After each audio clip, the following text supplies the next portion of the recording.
I always thought I knew him. The way he looked at me across the dinner table, the way his hand rested on mine when we drove home from family gatherings, there were so many little moments that told me we were solid, that we had a bond that couldn't be broken. It was a perfect lie. I found out about the affair in the most mundane way. One evening, I was browsing through the photos on his phone, looking for something, an old family picture, maybe a receipt he had taken a photo of, and there it was. A text from a number I didn't recognize. "I can't wait to see you tonight." At first, I thought it was some harmless mistake, a message meant for someone else. But as I kept scrolling, the pieces fell into place.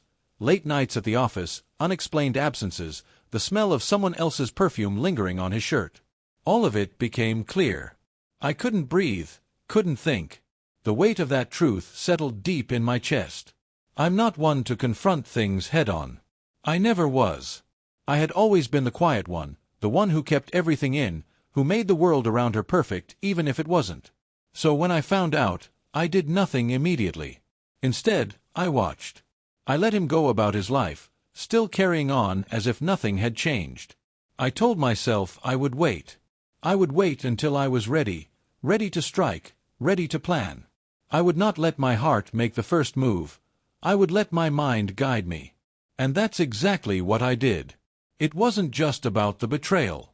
It was about how he'd been treating me for months, for years maybe. It was the small things, how he started coming home later, how he barely looked at me anymore, how he stopped asking about my day.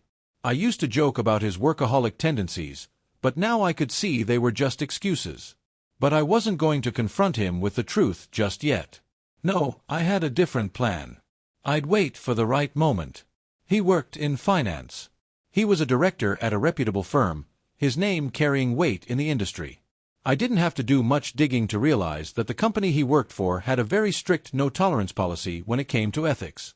His job wasn't just a job, it was everything to him. I took my time. I researched his work, his colleagues, even the smallest things about the company's policies. The company's code of conduct was clear.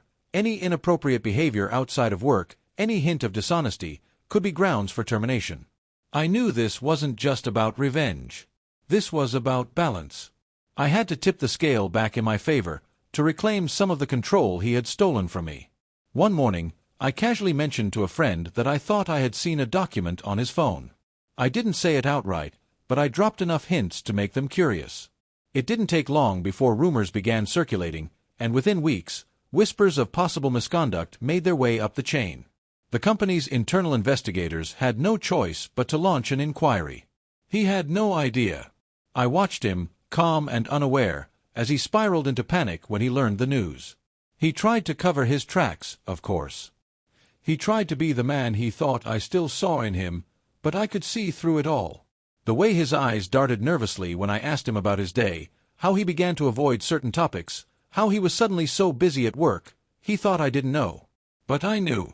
And then, it happened. He was fired. Just like that. The company deemed him a liability, and in a matter of hours, he was out the door.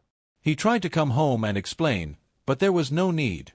He was already gone in my mind. It wasn't about the job. It wasn't about the affair. It was about control. It was about watching him fall from his own pedestal, seeing the person he had been, so confident, so assured, reduced to someone who could no longer pretend to be innocent. I needed to see him struggle, to see him grapple with the consequences of his choices. And I wanted him to know, without me ever saying a word, that it was me who had done it. When the silence became unbearable, I told him everything. I didn't raise my voice. I didn't cry. I didn't ask for answers. I simply told him I knew. I told him about the texts, the lies, the late nights. I told him I had been watching him for months, and now I was done. "I'm filing for divorce," I said, my voice steady. He didn't respond immediately. The anger, the guilt, the shame, all of it swirled in his eyes. But I didn't care. There was no satisfaction in seeing his face fall. There was no joy in the revelation. I had already taken everything I needed. It was over. I packed my bags quietly, just like I had learned to live my life quietly. I didn't need to shout to be heard. I didn't need to make a scene to make it real. The truth was already there, etched into the silence between us, lingering in the spaces he couldn't fill anymore. I didn't need his apology. I didn't need his remorse. What I needed was for him to disappear. And disappear he did, in every sense of the word. I don't know if he ever truly understood what had happened. Perhaps in the end, he thought he lost everything because of the affair, or because of his mistakes. But I knew better. The truth had always been in my hands. And now, it was finally mine to let go.